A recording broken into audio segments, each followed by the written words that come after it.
Welcome to the Computer Repair Podcast, episode number 280, Attitude Towards Customers.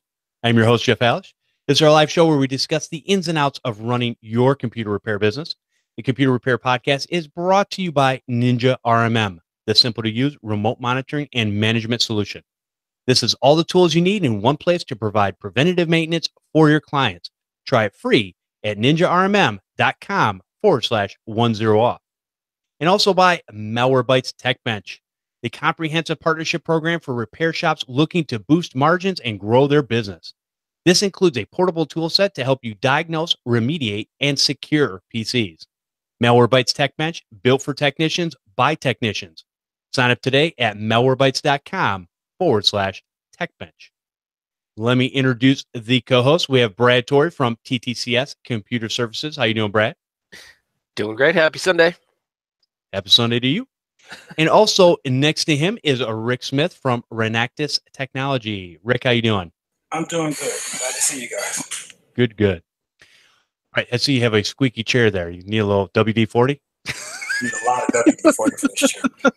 Just won't throw it away. I love it. Hey, if you find a chair you love, you might as well keep it because it's very, very hard to come by. I can attest to that, and I'll go into a story about that later. Let's go ahead and share a tip or story that we could learn from. And Brad, I'm going to have you kick it off. Yeah, just a little story time from the week. I had 3 separate customers call me up, all asking if they needed new computers because they were acting like garbage. And I was like, I'm familiar with your computers. We actually have done this recently. Like, check it out.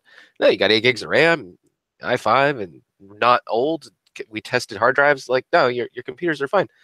Well, then it's our internet or something, but everything is slow. And I'm like, okay, wait, is their internet slow? Maybe they're using a web service and the internet's slow and whatever. I'm running through every scenario in my head.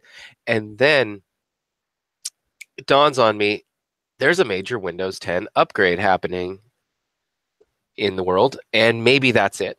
Because I've found over the past couple of years that with Windows 10, during that like span of about a week or so, whatever it's doing in the background, it's just slows everything down. Everything. The whole computer might as well be a doorstop. And so I'm like, well, you know what? Maybe that's it. Because it's all of a sudden random. Oh, either and I happened to log into one of the computers in one of the offices last week, and it was doing the upgrade. So it had popped up and asked her to click yes, and she did at her lunch break. She was like, okay, yeah, do it. So I jumped in and I happened, it's updating. I'll come back later. So I was like, oh, that's the one person who's not complaining that her computer's running bad. Okay, it's got to be something related to Windows Update. So I took it was hard. I actually couldn't log in because our computer was working so poorly that my remote support could connect, but I couldn't see anything. I mean, it was that bad. But they were using they use G Suite, and I can log in as admin to their their setup. So I threw a batch file into Google Drive, told them to go grab it on their computer and run it. And it was one line. netstop WAU serve, which is the Windows Update service. Boom. Magic. Everything worked. I was like, okay, well then obviously that was it. So Windows 10 update, another fun time. Billable, and then the same call I get like an hour later from another client, and then the next morning another client, and the exact same thing saved it. So Windows Update for the win. Yeah. So what we did is after that, scheduled a time to log in after hours and go into Windows Update and run the, tell it to actually physically, hey, do it. Don't sit there and play around in the background. Just run the update. Get it done. Get out of the way. That's pretty good, because the funny story behind that is, on my side, is I ran into some similar problems. I just had a customer up with a brand new computer. It was a Dell XPS 13 laptop, beautiful laptop, lovely laptop. And I was setting everything up. I had done what I thought I had done all the Dell updates on it using their software. And then I did actually go in and do everything up to the 1803, including the 1803 update, which is the latest spring update for Windows 10. And everything was fine. I'm like, hey, everything's running good. I've had no problems. Now, here's the thing. Every time that I've went to 1803 on any computers I have here, customers' computers, my kids' computers, those things I had to actually go and physically hit Windows Update for it to even see the 1803 was there. And I know they're doing a slow roll, and I don't know how they figure out who's getting what at what time. But I'm hearing from a lot of people that computers are just getting updated, because I know your customer base is not going to Windows Update and checking for updates, or at least I would hope they're not going there. No, they're not. And what's crazy is that I'm looking at this office right now, and one really cool thing about Screen Connect is that it's like just as it's connecting, it pulls the operating system version, so I can just look here in a dashboard list of what version Windows they have. 4 identical computers in the same office at the same IP address on the same, like everything identical, and only one of them is on the new version. The other 3 are not. Okay, but I'm with you. I think when that update is hanging in the background and it has not come through yet, I think it does something to the computer where it just, I don't know, slows it down or does something. Because I went in to check one of my kids, and they're like, "Oh, what are you checking for, Dad?" And I was checking something because they have software set up similar to the way I have my clients' system set up. So I needed to check something to see if it worked on theirs. And he's like, "You in here to check how my computer's so slow?" I'm like, "Why didn't you tell me your computer was slow?" Well, and so I'm looking at it and I go, sure enough, I go to check for Windows updates. Now I have my software on there. I've got my antivirus on there. I'm doing all the things. I'm updating Windows and all that kind of stuff. But Windows 1803 is still not coming down unless I go and search for it. As soon as I hit Windows Update physically or manually, I guess, the update shows up and then it wants to install. Okay, great. And so that's it's kind of this weird thing. And I don't know if it's going to get any better. It seems like we're going to go through this process probably every 6 months. I would hope that they would make it better, but maybe not. And before I ask Rick for his story, I'm going to tell my story real quick because this kind of ties into, I was doing an 1803 update on my personal laptop, and I've done several of them, and they've been fine. I've had no issues. This time, it's not a Dell laptop. I basically went, installed 1803, did the Dell updates, anything that was left over. Everything's good. It's all solid. Then I noticed and I can't figure out why, and I've done my research, but I haven't figured it out yet. Somebody out there might know and will probably give me an answer. It created a D drive. And what's weird about that, it's a D drive of the 449 meg partition that it makes when you install Windows 10 that normally does not show up as a drive letter. And that's not a big deal, except that because when you're low on space on a drive, your computer, or at least this particular laptop, is going to tell you that you're low on space, like every time you log in. So it's kind of frustrating. So if anybody knows how to basically get rid of that secondary D drive, let me know. And hopefully I can walk through the steps on doing that. But if not, I will do some more research. It's not a big deal, and it's on my laptop, which I don't use all the time anyways. But it's one of those annoying things. And if I run into it on my own, I know a customer is going to come, hey, why do I keep getting this message? And if I can find a fix for that, that would be great. All right, Rick, you're up. Give us a tip or story we could learn from. Okay, first off, it's weird on the update, the 1803. My desktop, I did go manually get it from the Windows Update. My laptop, the other day, I opened it up and it's telling me it's got to restart because it did the update. So it's just weird. I purposely didn't request it on the laptop. I like to wait on that do it when I have time, and it just was there. And then, when you restart, it takes forever to get back as it goes through the process of the install on after you restart it. So, but it's just weird how it came up. One, I had to get it. The other just showed up. But anyway, my tipper story runs into, it's kind of a rant, and at the same time, it taught me a couple of things. I had a guy call me Wednesday. It was, hey Rick, this is Joe. You changed my hard drive for me a couple of weeks ago. It doesn't work. I need the backup. I'm like, excuse me. I'm trying to figure out who he is first and foremost. So I asked him his last name, put in the repair shopper, get his name. Now I changed this drive in February. Now, as I'm looking through the notes here, I see, and this is why repair shopper is great, or taking notes is great. So I write in the system.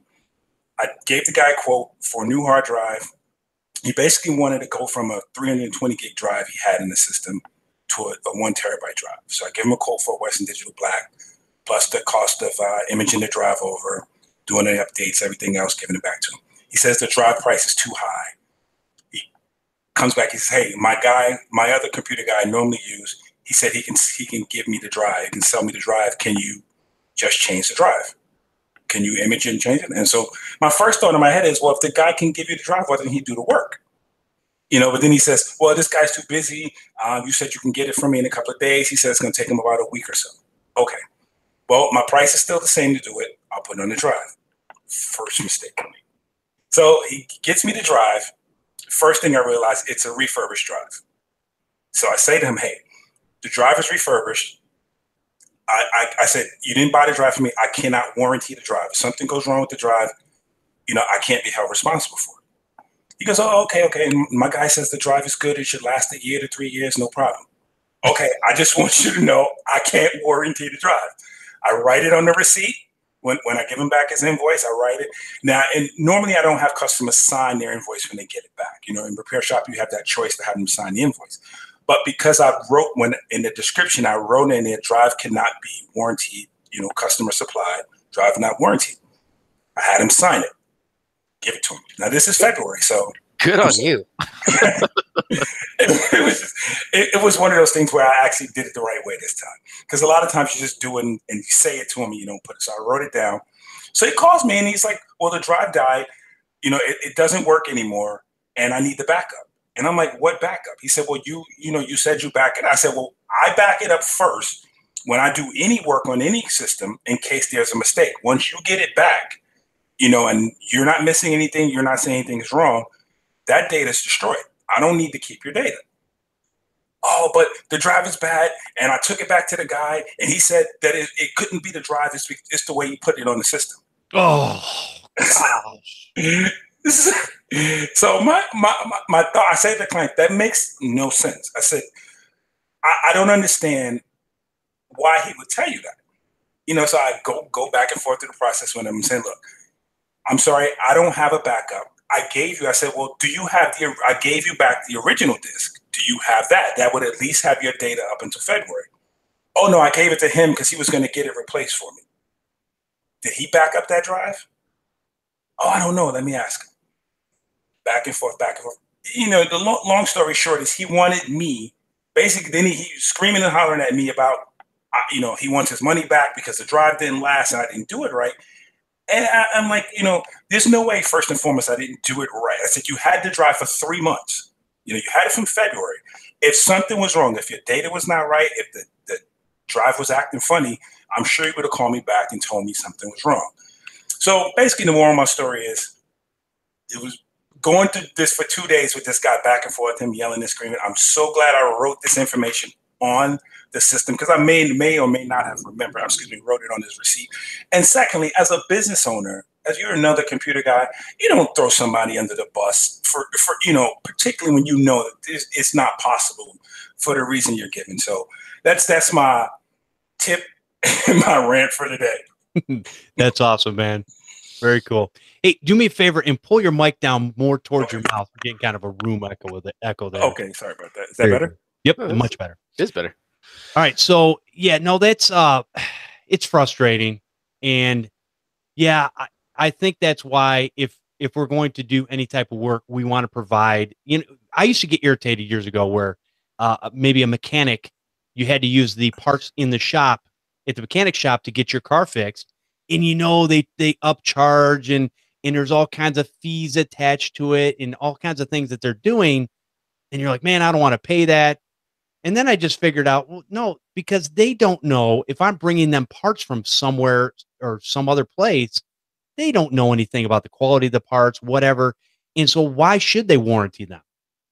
And so why people don't understand that, see, it goes back to, for whatever reason, we're looked upon differently than car mechanics or any other type of fix-it service, because people just figure, hey, I don't need my computer. That's great, except you whine and complain when you don't have your computer so you can get on the internet and go all over Facebook and play your games and do whatever you need to in your Word documents or your Excel documents for your business.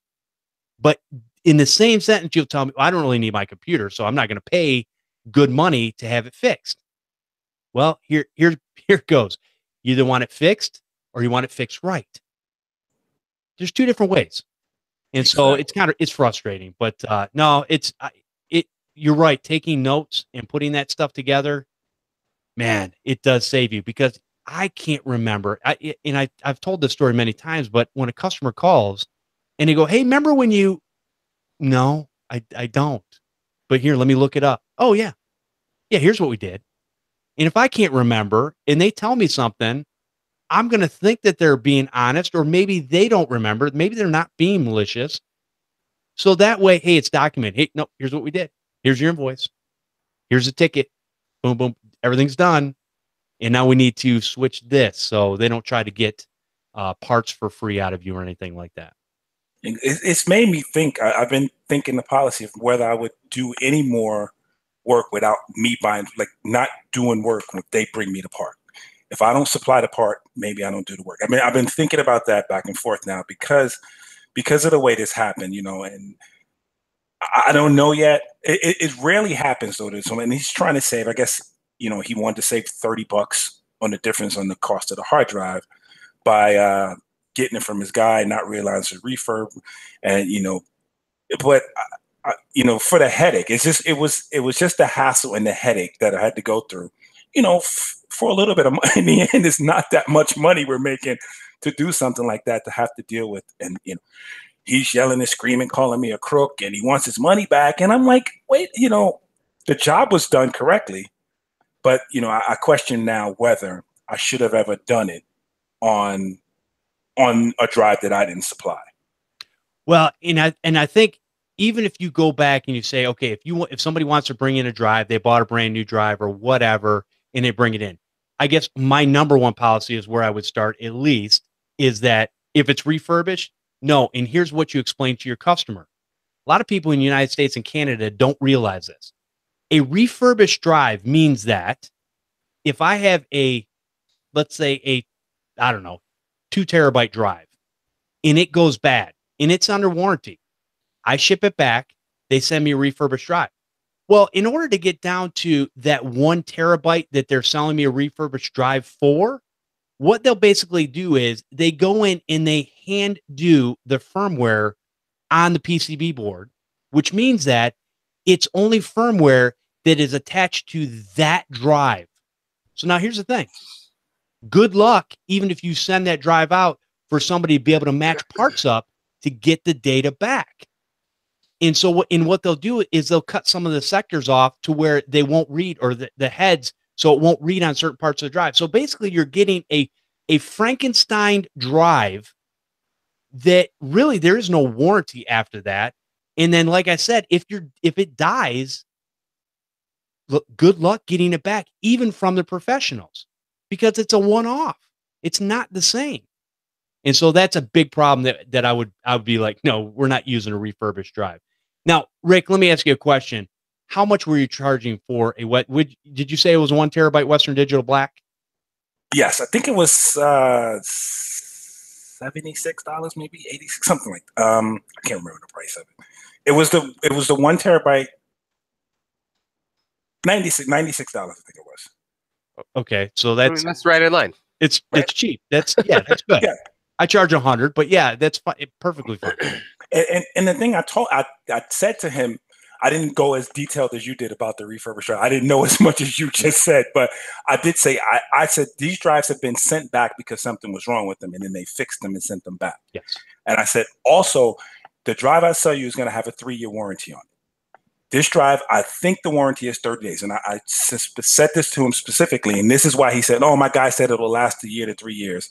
You know, and really, we were talking, I can't imagine, I don't know what he paid for the drive, but I can't imagine he paid $35-40 less than what I was going to charge him for the black drive.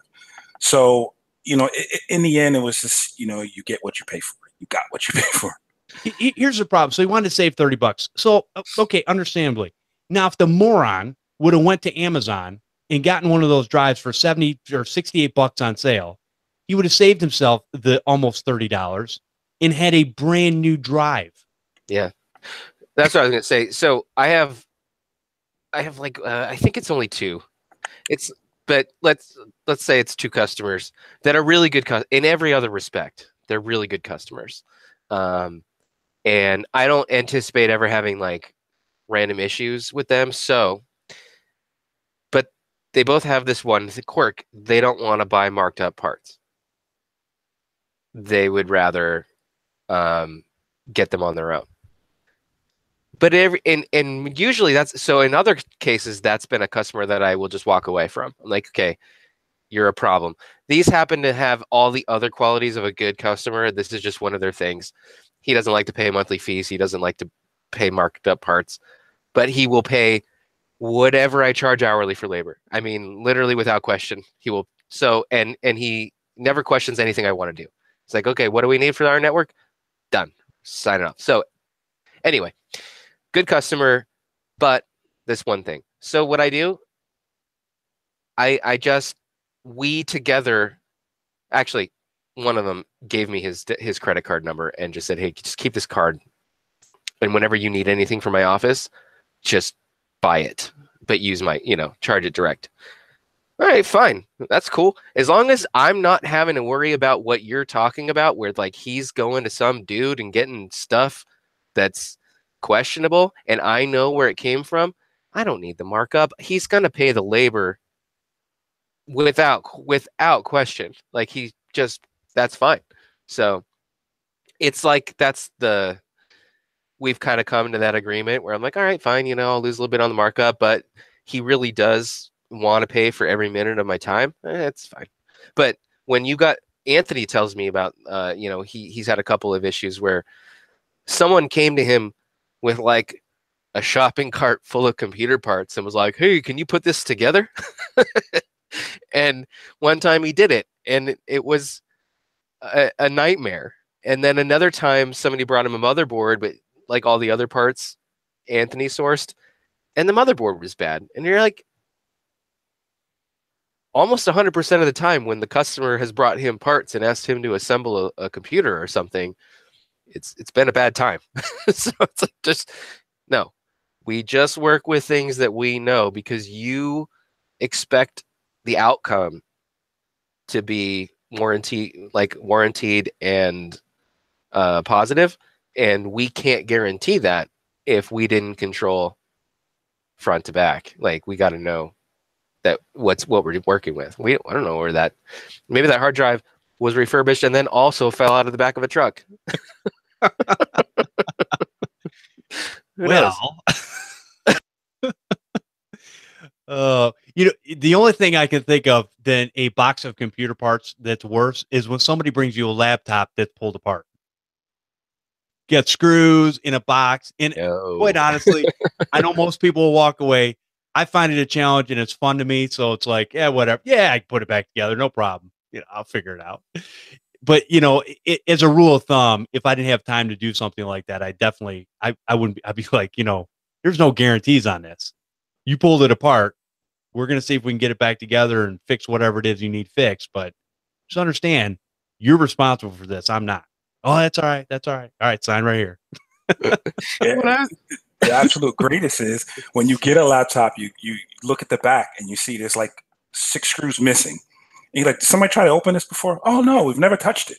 But there's only like 4 screws in the back of the laptop in. The other ones are gone. He's like, oh no, we never touched it. I am trying to figure that out because I look at these screws that come out, and every one of them has Loctite on the screw threads. And I'm trying to think. I'm like, even if the brass grommet, the threaded grommet that's on the inside, broke off of a piece of plastic, it would just spin freely in there, and then it'd be a big pain in the butt to get out. But yeah, somebody must have took a screwdriver to that and actually worked those things out. Now, sometimes I'm soft. Maybe they do walk out. I don't, because it's not really that thick of a Loctite, but still, it's kind of weird. Yeah, maybe. But it's funny is if they were like hanging out a little bit, even my daughter, who's not a computer repair person, she would look at, she'd notice it at some point that there's a screw half hanging out. And I know she would probably run over and grab a screwdriver and just click that back in. I mean, they were lost in someone's attempted repair. That's 100%. 100%. All right, let's take a quick break, and then we will get into our main topic. Our show today is brought to you by Ninja RMM, the easy-to-use single-panel remote monitoring and management solution to help you become more efficient, more productive, and more profitable. Ninja RMM is understands what you need to help your customers, which is why their RMM solution is integrated with tools you use every day. With Ninja RMM, you can have a faster fix response time and offer preventative maintenance to your customers. Prevent those things that happen before the customer knows they even happen, and you will have a happy customer for life. Ninja RMM provides patch management, antivirus, and email SMS alerting. You can be up and running quickly with minimum training time. Plus, there are no contracts, so you can focus less on stress and more on your customers.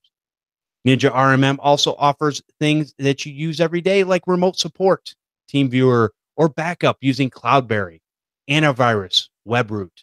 These are things that we use in our business every day, and it's all integrated, and you can monitor it all using Ninja RMM.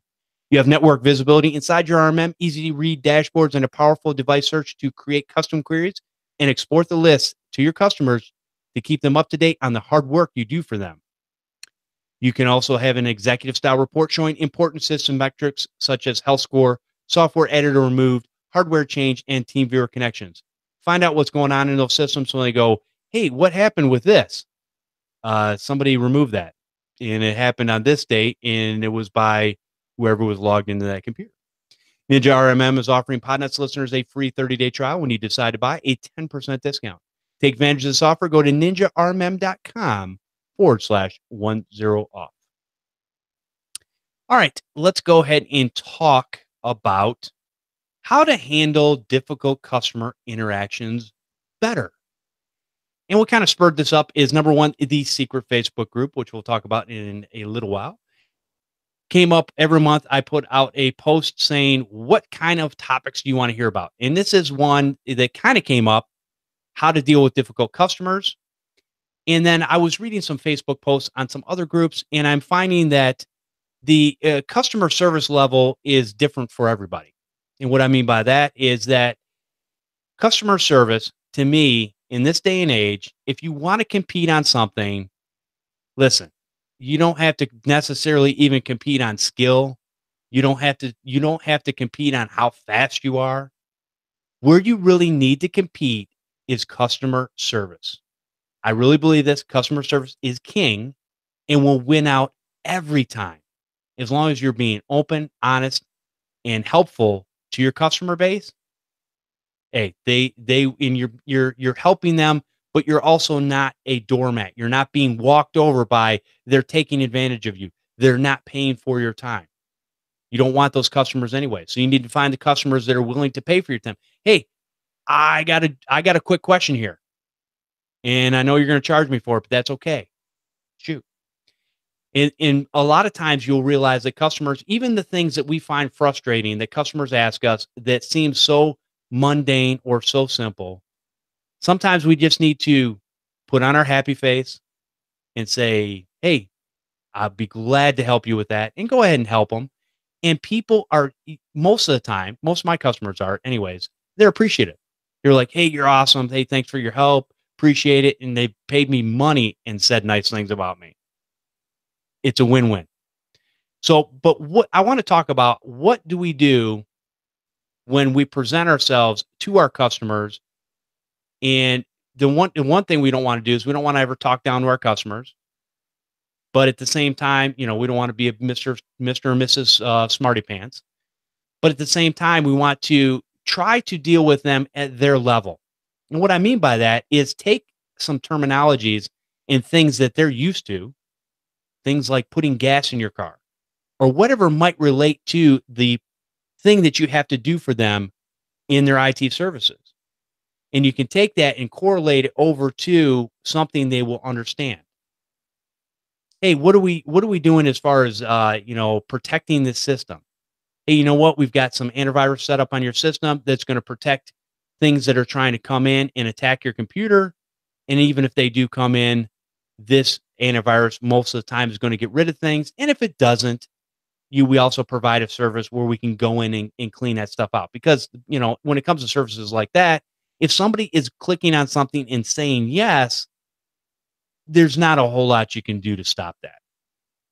So what types of things do we, on a daily basis, do we need to work on as far as customer service? And I know you guys said you had, some things that you wanted to talk about when it comes to customer service. Brad, you want to kick it off? Mute. So yeah, part of my experience background is in restaurant management and like bartending and server and all that. So I almost want to force my kids when they get to that point to like go through that. It's maybe not necessarily exactly restaurant, but just some kind of very direct person-to-person customer service where you're interacting with like 100 people a day, and it's such a good experience. And the training you get as you go through like that kind of a career, one thing to be careful of, and that we get trained on is, be careful of the liability that you disclaim out loud. So like, don't say this is our fault, but so, kind of be careful of that. But then at the same time, it goes a long way to tell a customer, hey, you know what? That was an oversight on my part. Or, oh, I'm sorry. We didn't do what is up to our standard in this case. Whatever that happens to be, admit where you went wrong. But then at the same time, when it wasn't your fault, find a way to, like Jeff said, kind of put it in terms of how they can understand, hey, this is the situation, this is what happened.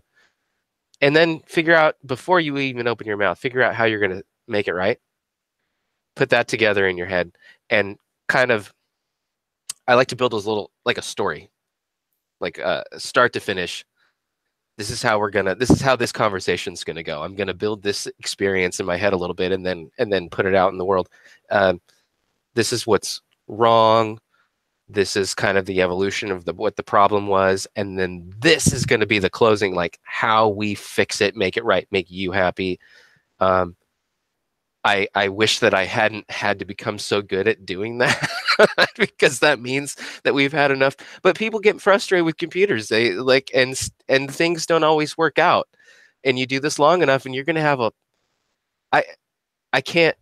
I don't screw up a lot, but I do have to make customers happy a lot. And that's just because they expect everything to be magically wonderful. And some of that is, it's almost my fault, not to like pat myself on the back, but we do a really good job of making things kind of magically work for people a lot. So when it doesn't work out that way, which is just kind of reality, they get snapped out of reality and they're like, well, why wasn't that all just magic like it usually is? And you go, no, because, real world things don't always work out. Because the leprechaun just went on vacation. That's why. Exactly. You didn't hit the jackpot this time. We got lucky a bunch of other times.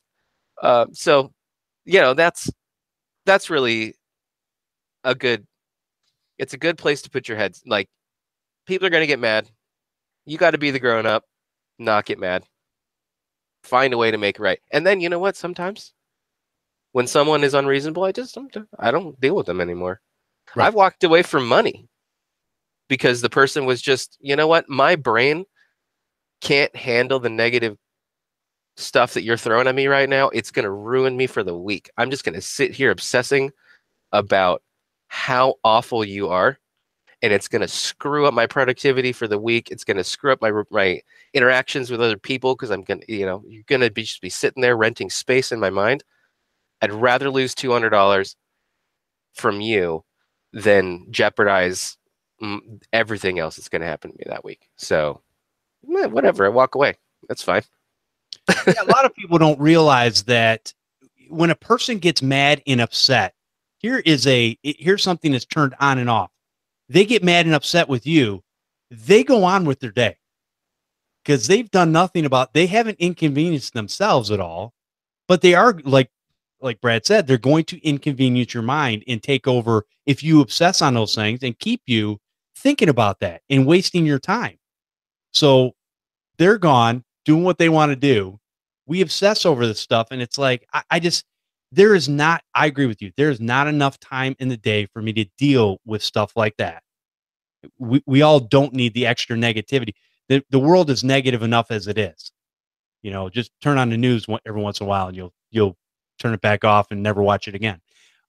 As I have done for probably the last 20 years, but it's horrible. So yeah, I like that.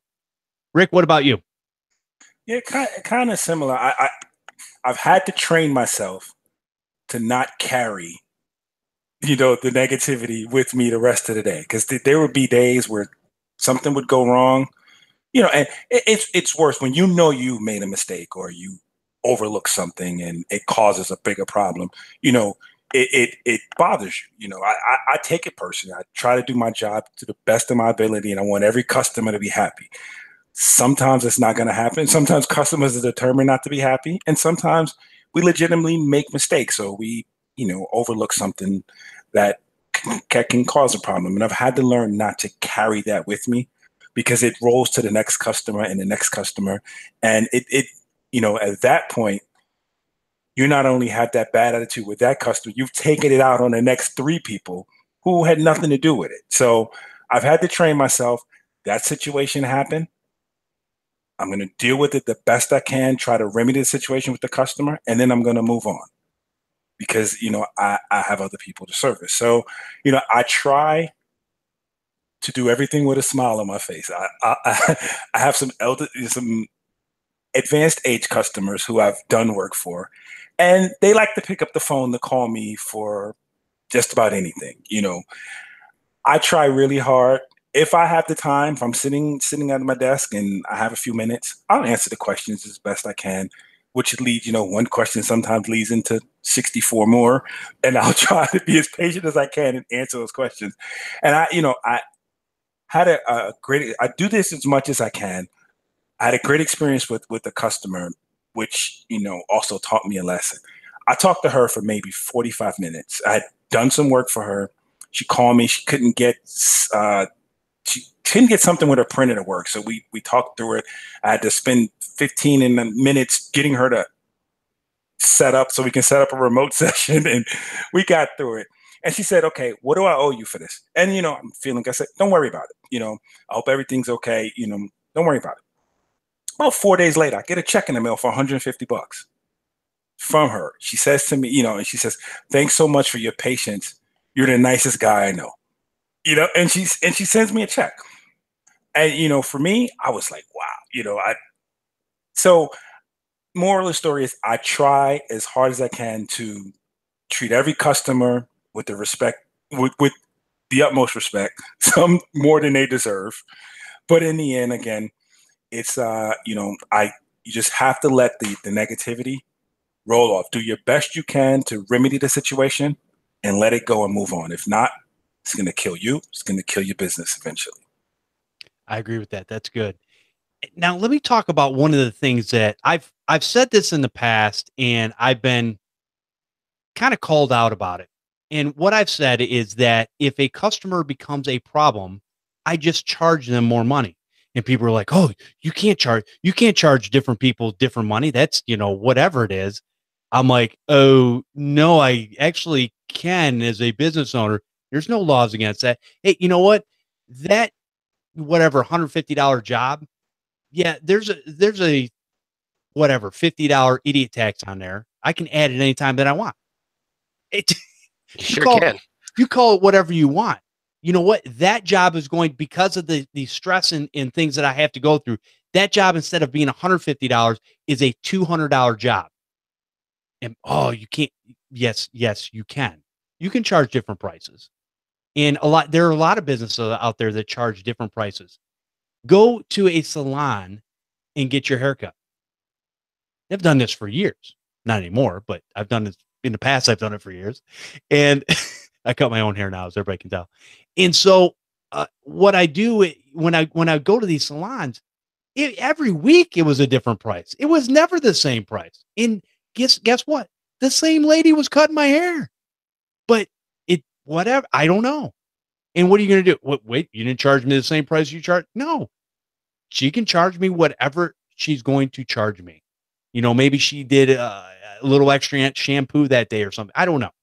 But the point is, there are certain things that you can build into your prices if you want those customers to go away. And you shouldn't have to deal with those customers. Or you can even, like Brad said, hey, you know what? We're not a good fit. And we no longer need to do business together. So you go your way, I'm going to go my way, and we'll call it done. Because here's the one thing. You never want to get to the point where you get a person to where they're going to, maybe leave you bad reviews online. Even though it might be unsubstantiated, it doesn't matter, because somebody might read that. And if you've only got one or two, a lot of people bypass those and go to the good 5-star reviews of people that are getting taken care of. So it's not as big of a deal as a lot of people make it out to be. But it's still kind of hurtful that somebody's going to leave you a bad review when they were, as far as you could tell, the person that was the problem. You weren't. They were the problem. They had these expectations that they wanted things a certain way, and you in no way, shape, or form said that you were going to give it to them that way. You laid out exactly what you were going to do. And here's where communication comes in. You need to communicate with your customers. Let them know what's going on. Hey, if you're behind, let them know. Hey, I'm behind. Here's what's going on. We're going to get this, fixed as quickly as possible. I never put a time frame, on things anymore, because every time I do, then it usually bites me, and it ends up going longer than what I originally anticipated. Because there are some weird situations in this business that you run into that you're like, I don't know how. I'll give you a prime example. So I had a customer, I'd set their computer up, as I talked earlier in the show, and they were all of a sudden having a problem going to CNN.com. And I'm like, so I went on my computer, I went to CNN.com, came up, no problem. I could play the videos. Well, they can't go to CNN.com or play the videos. Well, the difference is, I believe it has something to do with not only the software through Dell, but the mixture of that also with probably more the 1803 update is causing some weird issues on that particular laptop. And after I explained everything to them in an email and said, hey, here's what we're going to do. We're going to keep monitoring this. And I surmise that it will be fixed within probably a month or so as they get some more of these updates out and fix some of these problems. Because anytime you have Dell or any other computer manufacturer out there, I don't run into it as much with a home built system, because you basically have a clean install. Your drivers are pretty generic for the most part. But when you're using proprietary stuff, Dell, HP, Lenovo, etc., a lot of times their stuff, they're not testing it against everything. So a lot of times you're going to have this fighting with drivers and issues back and forth. And I've seen that more with Windows 10, as Brad was saying in the beginning of the show, that's been happening more and more often, but it generally goes away. I had another customer who lost the ability to use the microphone on Cortana on his laptop. Sure enough, guess what happened? Well, this is a positive story, because now 1803 comes in. I do the update on his laptop. Guess what? Cortana works again. You can click the mic and he can talk to his computer. Before that, there was no fix. There was nothing I could do to get that to work. And I just had to let them know, listen, I believe a fix will be coming down the road. We're going to get some more updates. And when we do, it's going to fix some of these issues. What do you guys, if you have a customer who is just constantly a nag, I mean, what do you guys have policies and things set up to deal with these customers, or how do you deal with them when they become a potential problem? You want to take this one, Rick? It just comes to the point where we can't do business anymore. And it's again, letting it go. You do the best you can. Some customers, like I say, are never going to be satisfied. You're never going to do enough for them. Well, why doesn't this work? It worked 6 years ago when I had it here, and when I had it on this, and you updated it, and now it doesn't work. Or sometimes it's just not going to work. And I try. I'm not very confrontational, but I've learned to say it kind of subtly. That there's so I say, there's a couple other guys in your town, or there's a couple other guys in the area who may be able to work on this for you. You might be a little more comfortable with them, or a little more happier with them fixing the problem. I'm not going to give them a specific person because I don't want to pawn a bad customer off on another person. But at the same time, I'll say, same way you found me, you Googled, there was a couple other guys there who you probably, could choose from. I just don't have the capacity, to fight back and forth with a difficult customer, particularly when 90% of the time, again, there's that time when it is your fault. You have to own up to it. As Brad said, you don't necessarily say, I screwed up, it's my fault, but you own up to it. You try to make it right somehow. But then that other 90%, it doesn't matter what you do, you're not going to make it right. And those are just the people you don't want to deal with because, again, they bring you down, they bring your attitude down, and it affects your next 2 or 3 people you deal with. So I just try to kindly suggest they find somebody else. That's good. I know Jeff H. in the, not me, another Jeff H. In the chat room says, I don't like people who say I'm a good customer. It's man. When you're bartending or like a server at a table and you walk up and the guy who's going to pay the check goes like, "Dude, I'm a really good tipper," instantly that you're going to get hosed.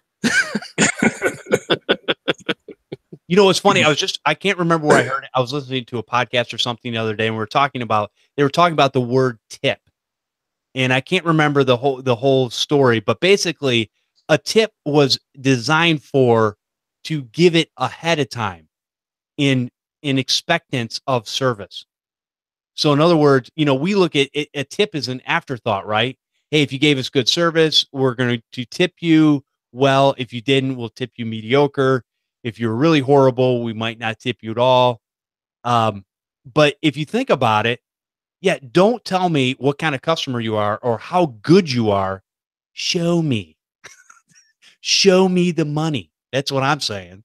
And so, and it's, again, when I have a customer whom I call or they call me and we remote in, we take care of a problem, and they go, make sure and send me a bill. Probably 25% of the time, I don't send that guy a bill. You know why? Because the other 75% of the time, he pays me a lot of money to help him out. And it's like, I can throw in 1 or 2 here or there if it's, something quick that I was able to get in and get out. And that's, again, a lot of people, when it comes to dealing with customers, they're so hard set on doing things. Well, this is in general, so hard set on doing things one way, in one way only. And here's the thing, when you're in service, you have to be flexible. You have to know your audience. This is a problem, and I've explained this to managers and supervisors for years. But a lot of times you will have a group of people, and because you have a few bad eggs in that group of people, and they're your problem children, you treat everybody the same. And I had to tell them, I'm like, you can't do that. I said, I don't care what you want to call it in today's day and age, in today's politically correct environment. It doesn't really matter to me. The bottom line is you treat the good people good, and you treat the problem children, you either take care of them or move them along, whether that means firing them, going through whatever paper trail process you have to go through. That's what you have to do. So again, when it comes to a customer, you're not going to treat all your customers the same. You're going to treat them in like to the way that they are, and you're going to work with them. Rick was saying something about, having older customers. You got to treat them differently than you do a middle-aged person or a young person. That's just common sense.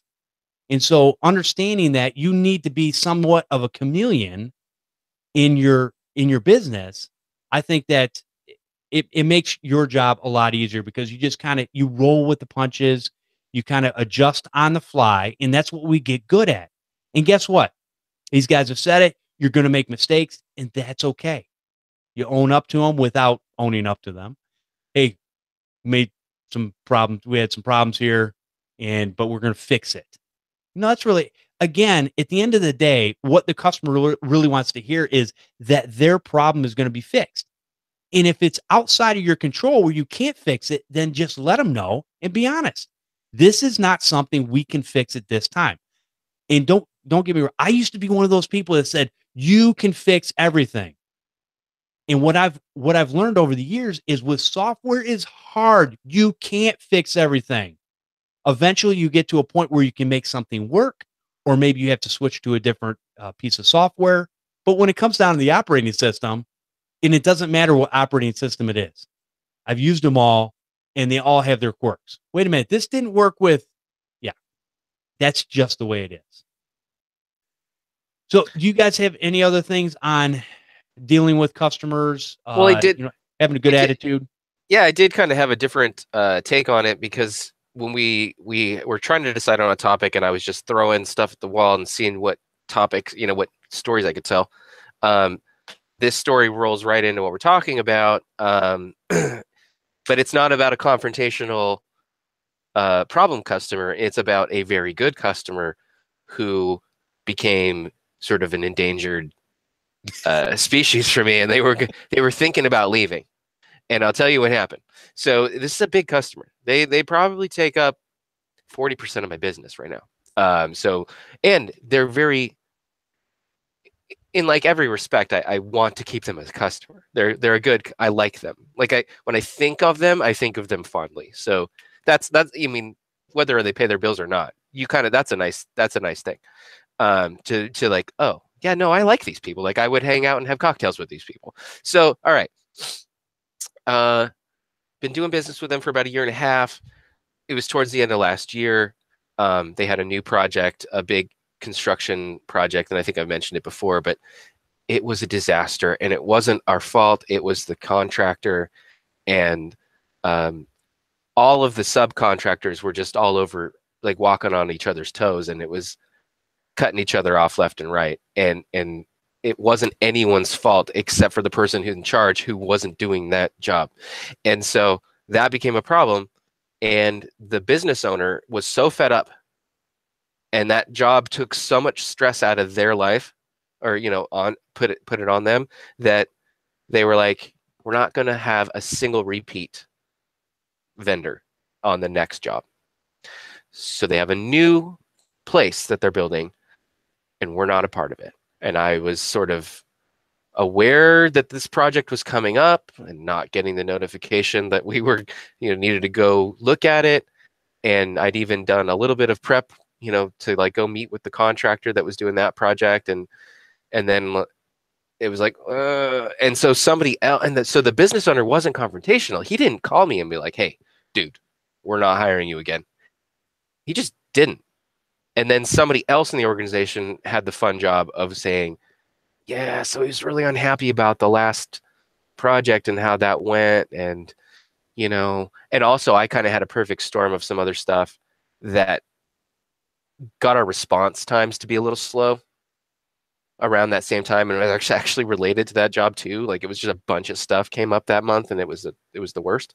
And anyway, customer was not happy to the extent that they hired a new company to do the next project, but they couldn't fire us from all their other stuff because it's too involved without like actually having a sit down meeting and a changeover of keys, and he hadn't got there yet. So I'm like, all right, we're on the cliff. This is danger zone. So how do we fix this?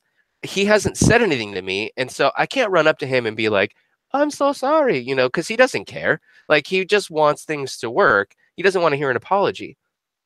He just wants to, like, really what he wants is not to think about it.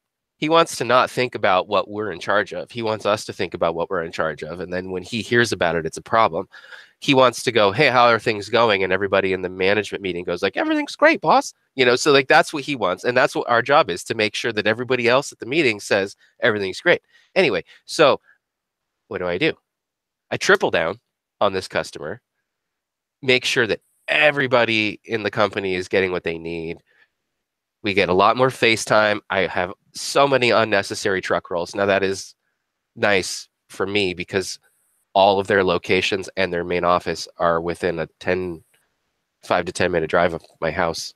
So, you know, it's nice. I don't have to like drive across the state. I was listening to your story with you and John doing your tour, like 200-mile tour. Yeah, it was fun.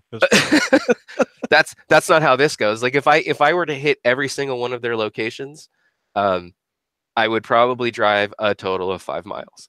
So it's also why I like this customer so much. Nice. Anyway, so I get it out there, and then I find a golden opportunity. I find an item of value connected to a computer that was about to get thrown away by somebody else. It's worth about $10,000. It's just a USB key with licensing assigned to it that's non-transferable. It's a physical license. And the manager or the owner happens to be in the right time, in the right mood. We just knocked a job out of the park for them that was very difficult. Like, it was just the perfect opportunity. So as much as the perfect opportunity for us to almost lose this customer happened a few months ago, and like a bunch of bad things were happening, the universe had realigned, and we found the perfect opportunity to fix everything. And I walk up to him and I hand him this. I go, hey, this is worth about 10 G's. I found it in the trash, like about to go out to the trash. I saved it for you. Here you go. Let's put that in the safe. And I want back in on that project. You know, if you're open to it. Also, by the way, the contractor that you hired, I went over there. I didn't, you know, I just happened to be walking through to look at some stuff, and I noticed that they weren't doing this, that, and the other thing. It's not too late to save that job. Let me in. And he's like, okay. So nice. So now that we're back 100% with them. We've taken back over that project. The world's back. You know, we're good. So and now we just have to make sure that we stay on top of all their stuff, and they don't have anything to get frustrated about for that. And sometimes that means going a little above and beyond to make sure other people don't screw up. That's going to make us look bad. Like, we're expanding our focus a little bit. And I had an assistant who thought I was kind of ridiculous in that I would take on responsibility that might really should fall on other people's shoulders. But I'm like, yeah, but it's going to roll downhill. It's going to come to us. So you're smart in that respect, because you're picking your battles and you're understanding that you need to do certain things at certain times, but you also understand that this is not something you have to do all the time in your business with every single customer. It's just what works out with this particular customer, which, you know, again, it's thinking about things ahead of time and heading off the problems before they happen. One real quick thing, Rick in the chat room, another Rick, not this Rick. He says, tip to ensure promptness. Yes, that was what I had heard. So thank you, Rick, for that. To ensure promptness. So again, tip is actually supposed to be beforehand, not after or as an afterthought. That's good. Rick, what about you? Any other stories as far as customer service that you can regale us with? Well, it's the same old stuff.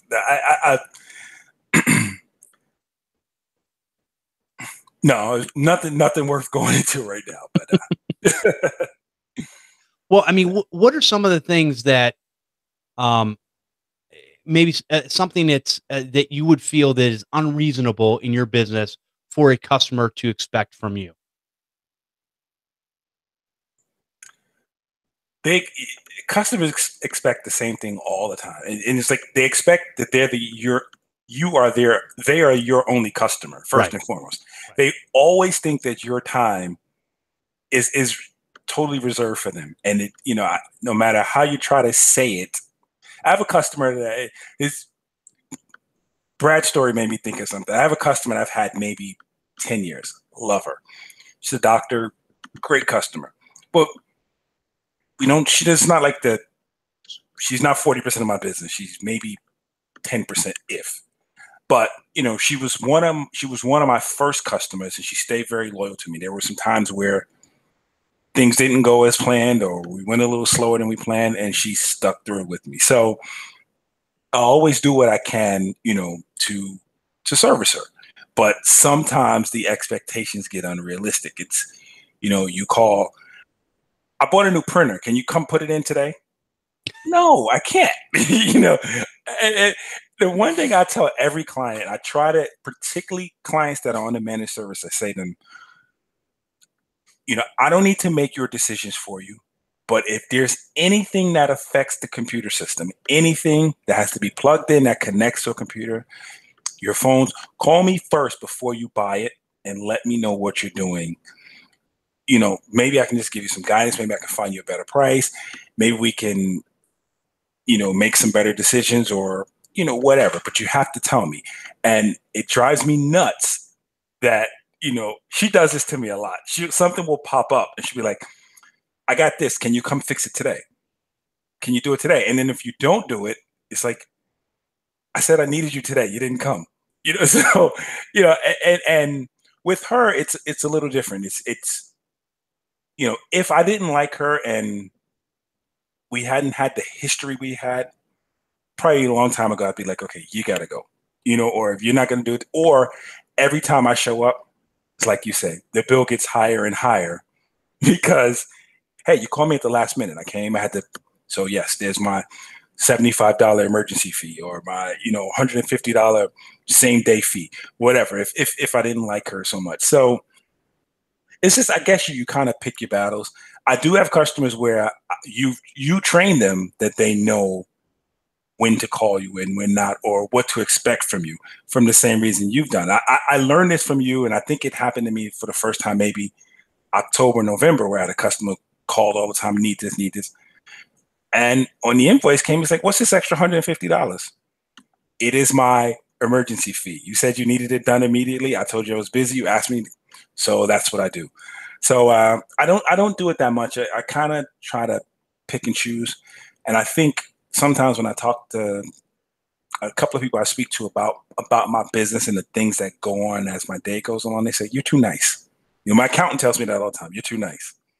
And, he says you're too nice as I'm talking to him and he's billing me for it. But anyway, Exactly. I bet you don't tell him he's too nice, do you? Not at all. Oh, well, it's tough out there. I think a lot of times when you're dealing with customers, I think the other thing too to think about is having a good attitude and being able to walk away at the end of the day. One of the things that I've done that I've kind of switched over from, and I'm in a particular situation where I can do this, but I know actually probably not, because I know John does this too. If you need to get a hold of me through the business, you're going to email me, and that's going to get a chain of events started where we're going to look at what we need to look at. I'm going to be able to assess in my head the things that I need to either figure out before I call this customer, or see if I can just, hey, you know what, leave it on. We'll get to it later today, or tomorrow, or whenever. It could be a couple days. Hey, leave your computer on in the next day or two, and I'll get to it when I can get to it. And so a lot of times doing it that way, having them send an email, they don't have that instantaneous where I'm trying to think on my feet with the 1,000 other things I have going in my head. And then I'm going to get short, frustrated, irritated, and I'm not in the right frame of mind to deal with a customer. So I think a lot of times you have to look at those things. And again, number one, you really need to take care of you, because if you take care of you, you'll be able to take care of your customers better. And I think that's really where we're, the way we have to think about it. A lot of times it's, and this is what I hear. And even though I'm not disagreeing with people, but people are like, "Hey, customer comes first."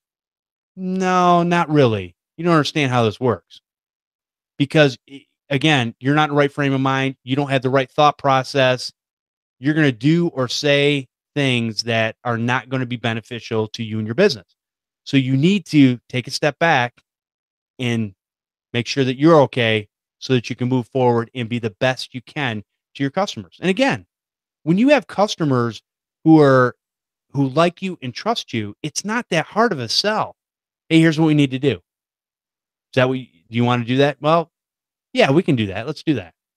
And so you're not sitting there having to tell them, oh, you don't really know me, but I'm just going to try to upsell you on 10 different things. That's not what I'm trying to do. This is going to benefit you. That's the only reason I'm offering it. Yes, it's going to cost you money, but it's going to be worth it in the long run. So,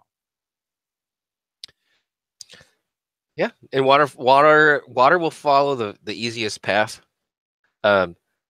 And so will I. If a customer happens to say like, "Oh yeah, that sounds great. Let's do that," more often than they push back, and somebody else pushes back a lot on things that are reasonable and necessary, and this is what we should do. This is my recommendation. Well, guess which customer I'm going to call back first when Monday morning rolls around, and I've got 2 missed calls or 2 voicemails or the phone's ringing. Which one I'm going to pick up and which one I'm going to let go? Like obviously the one that follows my recommendations and pays their bills and does things right. Not because I'm almighty, because I'm looking out for you. And if, and that's the customer that's going to continue to have the best experience. And so it's synergy back and forth.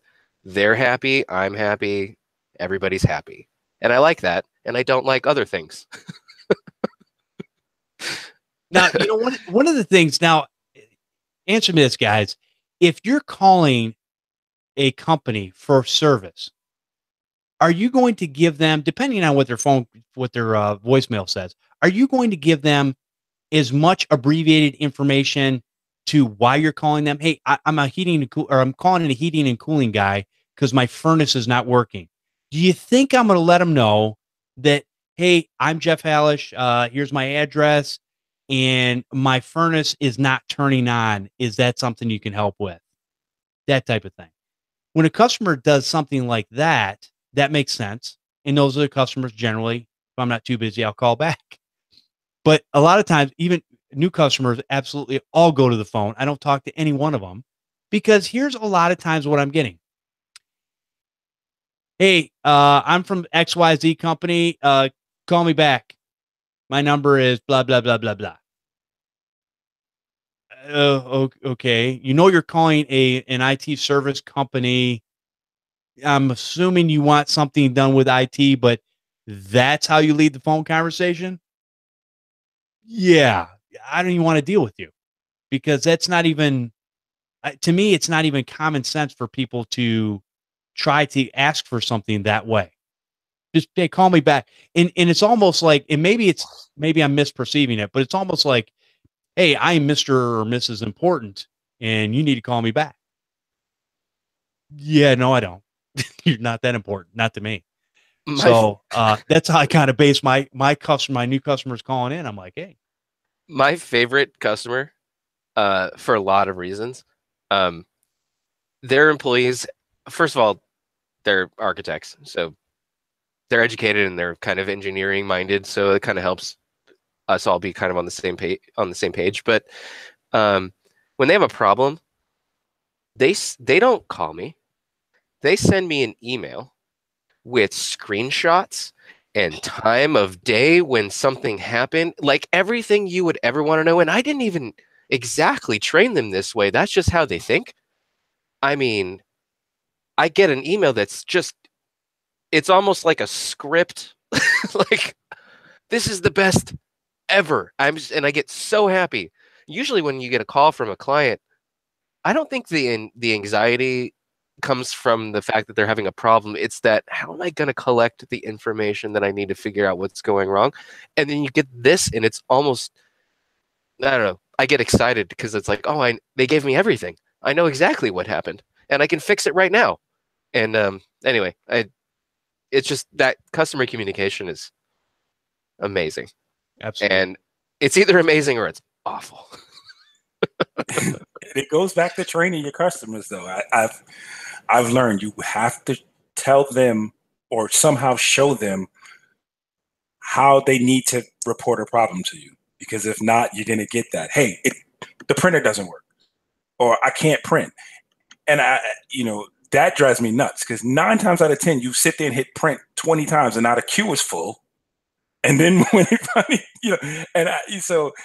it's if something doesn't work, if you call and I answer the phone, you can't just say it doesn't work. So we start going through it. So now I've started to get more people to email me using the in Ninja, the tooltip down in the bottom. Now they can send a request that way and they can take a screenshot. So that's what I ask everyone to do now when they're reporting a problem, because that way I can see it or get an idea of what's going on and then get in and fix it. But a lot of times you just get hey, the printer doesn't work. And that's the message. Or, hey, I can't get on Google. And I get one client who calls like every 3 days, and I've had to explain this to her. My AOL email doesn't work. And under my breath, I always want to say, because you shouldn't be using AOL email. But anyway, it's usually a problem with AOL. They can't get on. They can't. So, but it goes back to just basically figuring out a way to train your customers how to how to report problems to you. And I'm trying as hard as I can to get them to email more and call less.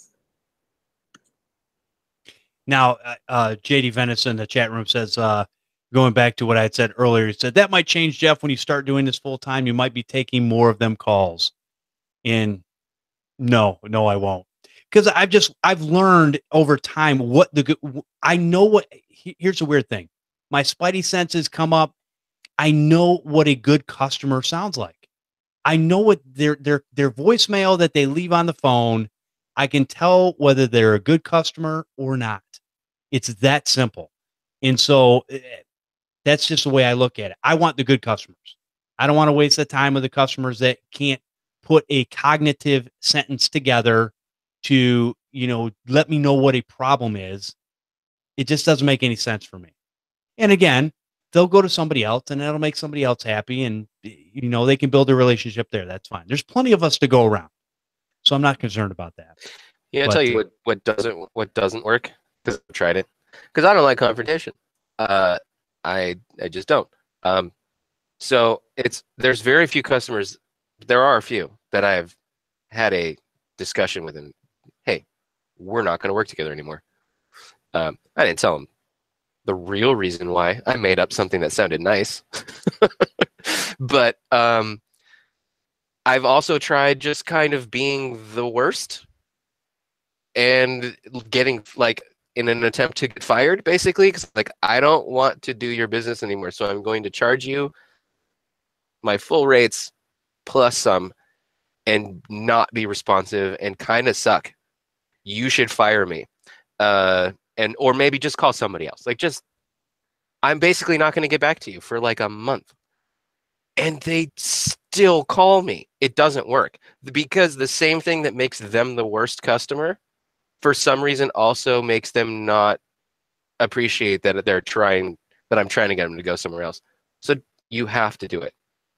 You got to have the conversation. You can't, sometimes they just won't go away. I hear Go away.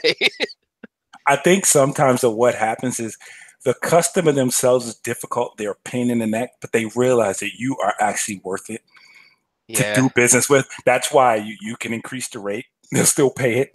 You cannot call back. They'll call you 4 more times. And again, they can pick up Google, go to Google and find 10 guys probably that advertise to do the same thing, but they still call you. And I guess it goes both ways. It's even though they're a pain in the neck, they realize that you're worth your time. Yeah. And when I do engage, I can't do a bad job. It's just not in me. So I guess they're They get that little bit. It's like maybe their dad wasn't around a lot, but when he was a great guy. Hey, listen, the reality is, though, if you think about it from a certain standpoint, and I'm like this, I can be bought. Just try. People can buy me. And if you'll pay me enough money to do whatever I feel is uncomfortable, for enough money, I will absolutely do it. Yeah, and sometimes it just works out the other way. I had a customer that I thought was a pain in the neck. He was a pain in the neck. He is a pain in the neck. But I started, like, every little thing I charged. And then one of the growing pains I had, mistakes I made, was always concerned about price, giving people options to save money. And then I stopped doing it, particularly for guys like, you need X, Y, Z, A, B, C, and this is what you need to get it working. And it's going to cost you this amount of money. And this guy, I'm thinking, okay, this is going to run him off. He's like, okay, great. Get it. Let's get it done. Now it's like anything I tell him we need, he gets it done. You know, he finds a way. He trusts enough that that it's what he needs. Now, again, my interpretation was this guy's a royal pain in the butt. And if I tell him enough, you know, give him enough charges for things, he's gonna leave. He's gonna go to the next guy who's gonna tell him the same thing probably, but he won't be my headache. But it actually not backfired, because it's turned out to be a good customer. He's still very demanding, but he does trust me. And as long as he's willing to pay, I'm willing to take it to a certain extent. So that's all good. Let's go ahead and let's take another quick break. And if you are enjoying the information that you're getting from this show, and you want to support us, you can go to patreon.com/computer repair podcast. And just for $1 a show, you can be added to our secret Facebook group where we have interactions almost on a daily basis. There's somebody asking a question. There are people piping up and giving answers. And there are even times when people are like going, I don't know if anybody has an answer to that, but you know what it does? It helps us to think. And then when somebody does come across an answer, we're able to go back and say, hey, I think I figured out an answer to this, and here's what I did to fix the situation. So it's a great learning experience. It's a great time to safely get together. And I say that because I'm not going to talk about other Facebook groups, but anyways, ours is a safe place. You can ask there are no dumb questions. Okay. We're just here to help. And that's what we try to do, is help to the best of our ability. And not everybody's going to have great answers to everything, but everybody's going to have a little bit of their own take on it, which is good. And so we've created a group of people that actually are like each other in the way of being able to help each other in a nice way. And so I like that about this group. Something I wanted to do for years, and I'm so glad we're able to do this. But $1 a show, the way I do Patreon right now is you only get a charge if we do a show. So like when we don't have a show, like last week was Mother's Day, we didn't have a show. And as a matter of fact, while I'm talking about it, next week will be Memorial Day weekend. We will not have a show. I know, John, don't be mad. But so because of that, there's only going to be a couple shows this month. But at the worst case scenario, it's $4 a month, less than a good Starbucks coffee. And I mean by that, you can't just buy a cup of coffee. You got to get a, Maki something or other. I don't even know what all those things are. Anyways, one of those big frou-frou coffees. Yes, I did say frou-frou. Anyways, with the cream and sugar and the whipped cream and the chocolate sprinkles and all that kind of stuff. And yeah, anyways, those are very, very expensive. But anyways, for less than that, you can have great interaction on a daily basis with our group. And it also helps support the things that we do here. There are inferred costs that it takes not only time, but money to actually produce podcasts, unbeknownst to a lot of people who think it takes neither for whatever reason. Anyways, I want to thank our newest Patreon supporters. We have Mike Wise, Greg Foltz, Mark Cobb, and Josh Jordan. Thank you for the newest Patreons. And if you have not given me your Facebook email address, the one you use to log into Facebook yet, and you've become a Patreon supporter, please send that along to me, and I will get you added into the Facebook group. And we've had a couple of situations where it hasn't worked exactly right. So the other thing you can do is you're more than welcome, and it goes for pretty much everybody anyways. You're more than welcome to friend me on Facebook. And as long as I know you're from the podcast or I'm familiar with you, I will go ahead and accept that. And that's another way that I can add you into that group. Rick says Dunkin' Donuts is so much better. None of them are. Yeah, they're all right. Anyways, I want to thank all of our Patreon supporters for your continued support. Appreciate everyone out there and appreciate the interaction. And this is going out to, because I haven't said this in a while, to the secret Facebook group, number one. But this kind of goes for everybody. But I've talked before about those people actually coming on and sharing on the show. And I think Rick made some sort of comment last week or 2 weeks ago that I emailed him and said, hey, you want to come on? Now, Rick's been on a show a couple of times, and somebody mentioned his name. And so John was out of town this weekend. So I invited Brad and Rick onto this show. But yeah, definitely, if you want to come on the show, just let me know. Hey, not to pile on with that, but just to add to it, I've been listening to Podnutz since back in the day when it was Steve Cherubino, just doing his daily, like I'm pulling laptops apart. Continue to listen, and my time is precious. So if I continue to listen to something, it means I'm getting something out of it. I've listened to every single episode of Podnutz, both the daily and the Sunday show that's ever aired, and that means something to me. And so that's why I'm here. I don't make a dime doing this. I do it because I like it, and I've enjoyed getting the information, and I subscribe for that same reason. No one's making money off this. This is just for us to share and it's fun, and it's what we do. And I do get something now out of that Facebook group. That wasn't why I subscribed, but it's a nice bonus. So, well, I appreciate that. Yeah, I definitely, like I said, I appreciate you saying that because, again, the day that we're not getting anything or if people aren't getting something out of this podcast, then is the day that I'm going to hang it up and move on to something else because that's really why we do this. I don't want to say that it is a love. It is also an effort, and a lot of people that have done this over time will understand that. I love to do it because I love to. Well, number one, I love to hear myself talk. Let's just be honest.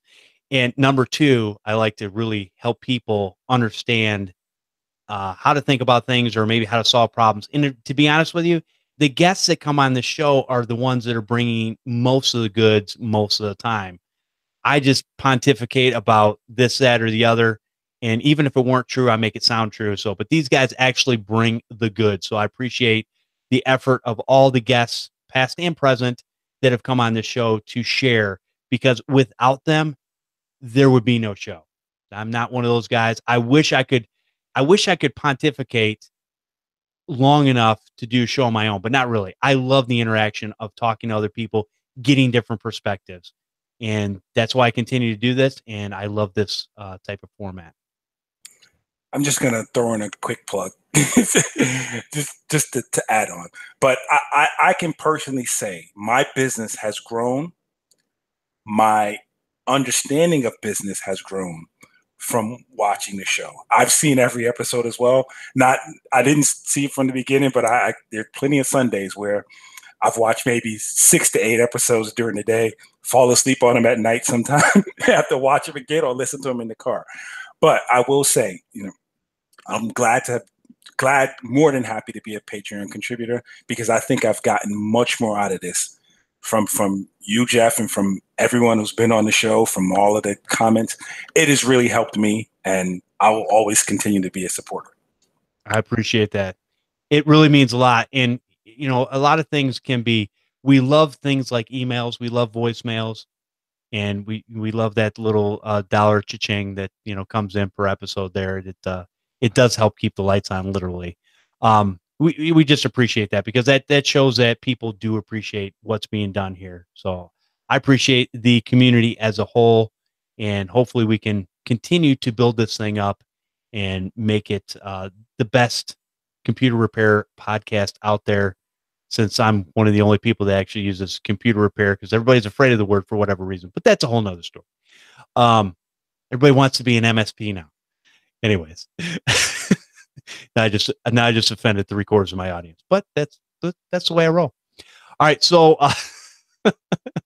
I think we are done with the topic for today, and hopefully you've gained something out of it, and hopefully even if you haven't, hopefully it gives you food for thought to be able to think about in the coming weeks until we come into our next topic.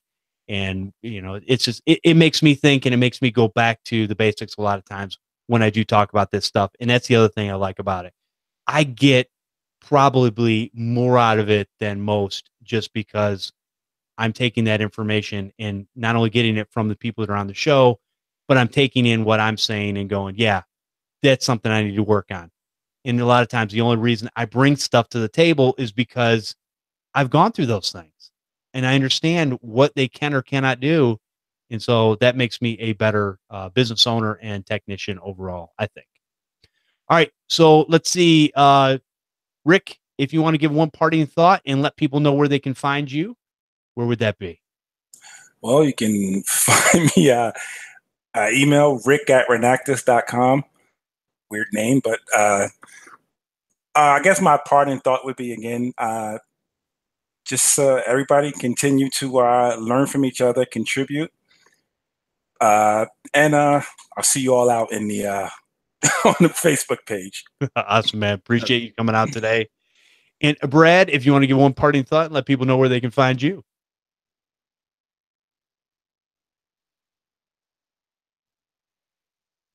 And go ahead and start over after you unmute your mic. Dude. All right. Is that? I can hear you now. It's twice. All right. Anyway, no, yeah, just take good care of yourself. Get some rest and eat well and things, and keep on keeping on. Sometimes this is a grind, but it gets better. All right, where can people find you at? You can go to my website, ttcscomputerservices.com, or you can find me just subscribe and find me in the Facebook group. Awesome. Appreciate it. All right, come join us live for the Computer Repair Podcast every Sunday at 4 p.m. Eastern over at podnutz.com/CRP Live. Except for next week is Memorial Day. Just another notification. There is no show. We will see you back in June. Join in on a conversation by hanging out in the chat room. We have people interacting and having fun in there. You can send an email to podnutz@podnutz.com or leave a voicemail at 734-335-1000. I want to thank everyone for listening and subscribing to the show. We'll see you next time on the Computer Repair Podcast.